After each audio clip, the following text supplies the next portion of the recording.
O segredo da oração. Concordar com o Espírito e orar nele.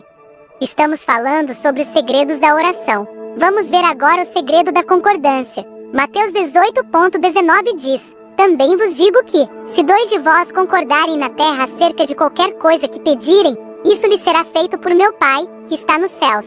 Não coloque limite nessas palavras. Vamos apenas pedir a Deus que cumpra sua palavra.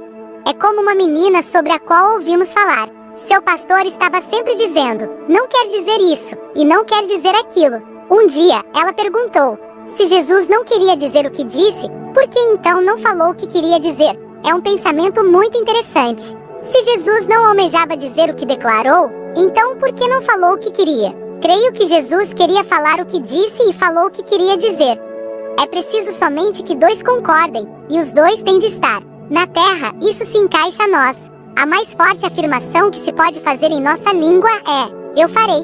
Não podemos fazer uma declaração mais enfática do que essa. Em João 14:13, Jesus disse: e tudo quanto pedirdes em meu nome, eu o farei. P.C. Nelson disse que o significado mais literal no grego do que Jesus quis dizer quando declarou que faria tudo quanto pedíssemos, é que ele faria especialmente para nós aquilo que ele não tivesse feito. Essa interpretação torna as palavras ainda mais belas. Em 1957, eu pregava em Salem, Oregon, durante a recessão que assolava todo o país. Oregon foi um dos estados que sentiram mais profundamente aquela recessão. Um irmão da igreja, que era mecânico e estava desempregado, colocou freios novos no meu carro na casa dele. Ele trabalhará em uma empresa como mecânico durante 19 anos, até que esta faliu. Lembro que quando estávamos jantando na casa desse irmão, ele e sua esposa comentaram sobre minha pregação. Eu havia declarado: se alguém disser e não duvidar no seu coração, mas crer que se fará o que diz, assim será com ele. A seguir, convidei as pessoas a irem à frente. Naquela noite, quando os 2 voltavam para casa, ela perguntou ao marido o que ele tinha dito. Ele fez-lhe a mesma pergunta. Eles possuíam um terreno que estavam tentando vender há vários anos. A mulher contou ao marido que havia pedido que a propriedade fosse vendida, e ele afirmou que reivindicara a mesma coisa. Na manhã seguinte, na hora do café, a esposa disse ao marido que voltasse à imobiliária e pusesse o terreno novamente à venda. Na manhã de sábado, ele foi àquele estabelecimento, onde lhe disseram que o terreno dificilmente seria vendido. O irmão falou ao corretor que tentasse de qualquer forma. O corretor concordou e disse que visitaria um homem que mostrará interesse em comprar a propriedade por um preço mais baixo. O homem continuava interessado na compra e estava disposto a pagar o preço que o irmão estava pedindo. O casal passou 2 anos precisando do dinheiro e o teria conseguido se tivesse falado. Em vez de crerem de todo o coração, o mecânico e a esposa oravam pedindo a Deus que fizesse algo a respeito. Nós também temos de fazer a nossa parte. Quando o tempo ficava bom, esse irmão trabalhava na floresta. O homem que comprou o terreno tinha uma frota de caminhões e ofereceu-lhe emprego. Ele aceitou o trabalho, que era de tempo integral durante o ano todo e pagava $100 a mais do que recebia. A esposa disse que eles sempre souberam o que a palavra diz, mas era a primeira vez que tinham realmente agido de acordo com ela. É triste ver que cristãos cheios do Espírito Santo passam pela vida e jamais agem de acordo com a palavra de Deus, a qual é verdadeira. Jesus não disse que talvez fosse feito ou que havia urna possibilidade de acontecer. Pelo contrário, declarou que seria feito. Se vocês concordarem em algo, isso será feito. Em vez de questionarem a Bíblia, por que simplesmente não se alinham a ela? Há muitos anos, quando eu era apenas um garoto, tinha um amigo mecânico que trabalhava para o irmão em uma pequena garagem que mal tinha espaço para um carro. Estávamos na época da depressão. Seu irmão lhe pagava $3 por semana e lhe dava comida. Além disso, os 2 tentavam ajudar os pais, os quais eram extremamente pobres. Lembro que uma vez, parei para visitar um deles, e ele estava consertando um Chevrolet 34. Seu irmão acabará de sair. Ele me disse que queria que eu orasse sobre algo. Estava namorando e queria casar-se, mas não podia, pois ganhava apenas $3 por semana. Queria que eu orasse, para que arranjasse um bom trabalho, uma vez que nem roupas podia comprar. Tinha se candidatado a um emprego, mas os homens que haviam feito sua inscrição disseram que havia 2.000 candidatos à sua frente. Estava para se candidatar a outra vaga em uma fábrica de algodão e desejava que eu concordasse que ele conseguiria, pois, apesar da escassez de oportunidades, sabia que Deus faria algo a respeito. Mencionei para ele Mateus 18:19, e nós dois concordamos que ele conseguiria aquele serviço nos dias posteriores. 10 dias depois, ele foi chamado e começou a trabalhar, ganhando $10 por semana. Pouco tempo depois, ele comprou algumas peças de roupas novas e 9 meses depois, casou-se. Trabalhou na mesma empresa, até que foi promovido a chefe e passou a ganhar um salário bem melhor. Então, Deus o chamou para ser pregador, e ele ingressou no ministério. Foi minha primeira experiência, agindo de acordo com este versículo das Escrituras. Funciona porque é a palavra de Deus. Você sozinho pode ser poderoso na oração, mas pode ser ainda mais poderoso se outra pessoa unir-se a você e concordar com você. A Bíblia diz que um soldado colocará 1000 inimigos em fuga, mas 2 juntos afugentarão 10.000 inimigos. 2 podem fazer 10 vezes mais do que 1. Smith Wigglesworth teve uma conversa com uma senhora presbiteriana, que chegou à sua pequena missão e recebeu o batismo no Espírito Santo. Você mesmo lembra que, quando recebeu o batismo, pensou que todos ficariam felizes por você tê-lo recebido, mas depois descobriu que as pessoas não ficaram muito impressionadas. Aquela senhora voltou para sua igreja e começou a falar em línguas, e por isso, foi excluída.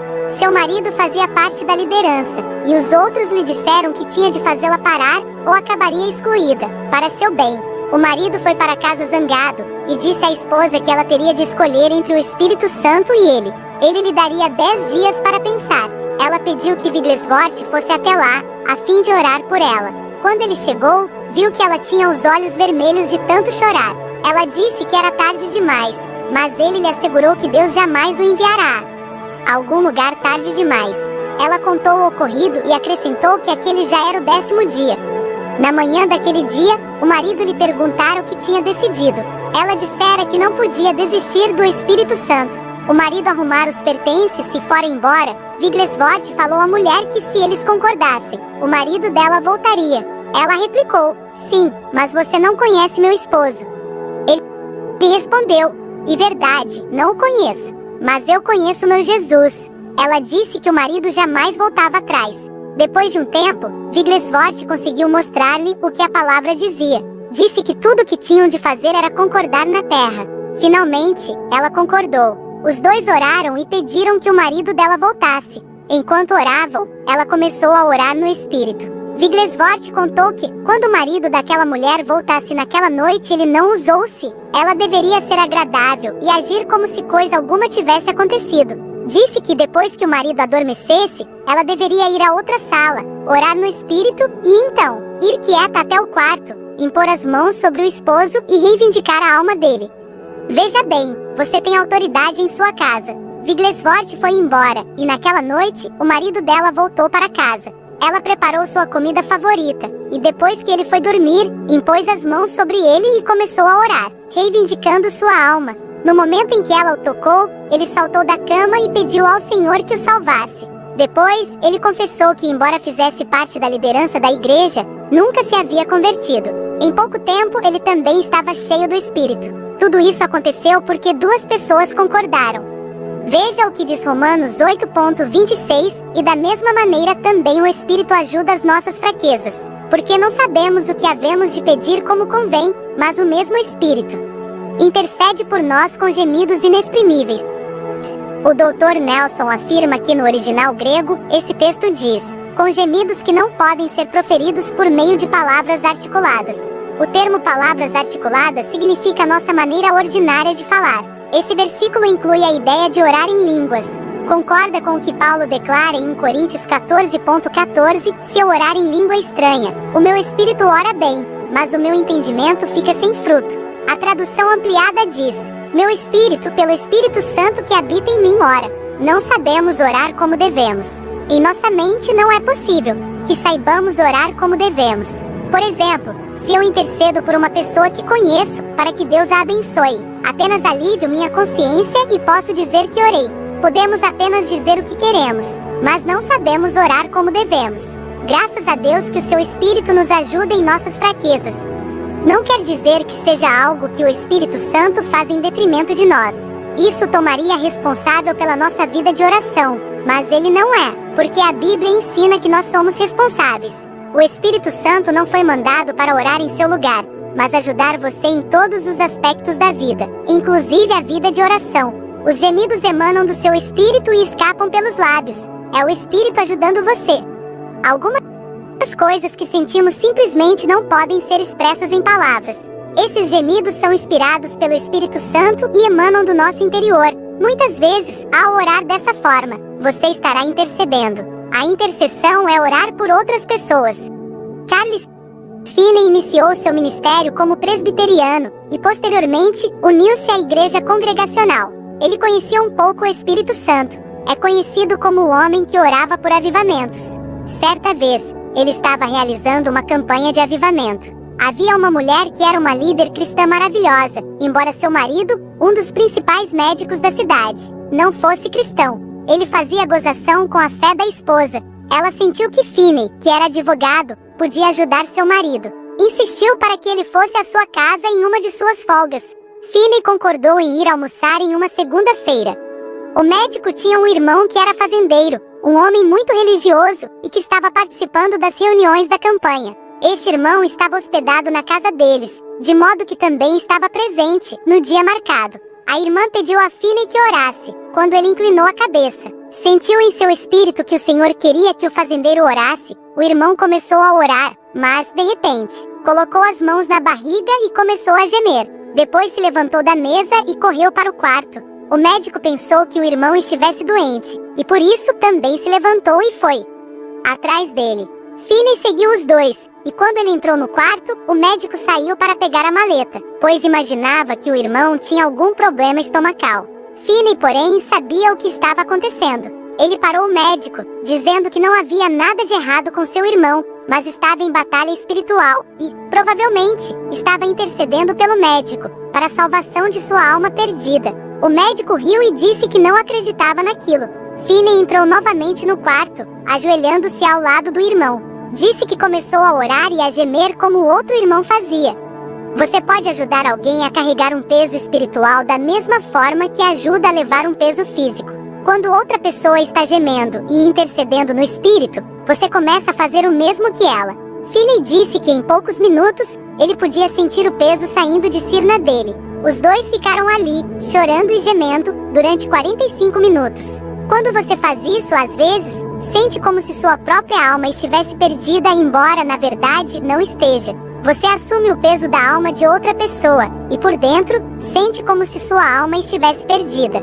Algumas pessoas sentem o espírito gemendo, mas não sabem o que é. Trata-se de intercessão por uma alma perdida. Quando você sentir isso, vá em frente, interceda e clame com gemidos. Finney disse que depois que os dois oraram, começaram a rir. Você deve sempre orar até sentir um espírito de louvor. Disse que os dois se alegraram e riram por um tempo. Depois, Finney bateu a porta do escritório do médico e disse-lhe que tinha uma palavra da parte do seu irmão. O médico abriu a porta e perguntou como o irmão estava. Finney disse que ele estava orando por sua alma. Acrescentou que os dois tinham clamado e que ele seria salvo. O médico baixou a cabeça e começou a chorar. Depois, ajoelhou-se ali mesmo e entregou a vida a Cristo. Sim, a oração de intercessão. Sim, há um ministério de intercessão. Não tenha medo de se entregar. Paulo diz: se eu orar em língua estranha, o meu espírito ora bem. Meu espírito não procede de minha mente. O Espírito Santo me ajuda. Não sei exatamente pelo que devo orar. Por isso, começo a orar no espírito e tenho uma revelação pelo que orar. Quer você tenha ou não uma revelação, ore de qualquer maneira, porque você sabe o que a Bíblia diz. Um dos nossos pastores mais novos do Texas foi atropelado por um motorista bêbado. Quando seu pai chegou ao hospital, os médicos disseram que o jovem tinha quebrado a espinha e que ficaria paralisado da cintura para baixo. Deram poucas esperanças de recuperação. O pai voltou na noite seguinte e encontrou o jovem inconsciente. Disse aos médicos que passaria a noite ao lado do filho, orando. O pai orou em línguas e à meia-noite ainda estava orando. Orou em línguas cerca de 10 horas. Às 6 horas da manhã, foi à cama do filho e viu que ele estava com os olhos abertos. O rapaz lhe assegurou que estava bem, porque Deus o havia curado. Disse que sentia todo o corpo. O médico entrou e o rapaz lhe falou que estava curado. Além disso, pediu-lhe que removesse as talas, mas o médico negou, afirmando que as lesões às quais o jovem sofrerá eram graves. Depois de muita persuasão, tiraram uma radiografia, e ao examiná-la, os especialistas disseram que não era possível localizar em que parte o osso estava quebrado. Mantiveram o rapaz em observação por uns 2 dias e finalmente disseram que podia ir para casa. Ele fora curado milagrosamente e continuou pregando o evangelho. O pai obteve o milagre quando começou a orar em línguas. Conseguiu a ajuda do Espírito em sua oração. Você pode aumentar em 100% seu poder, orando no Espírito e em línguas.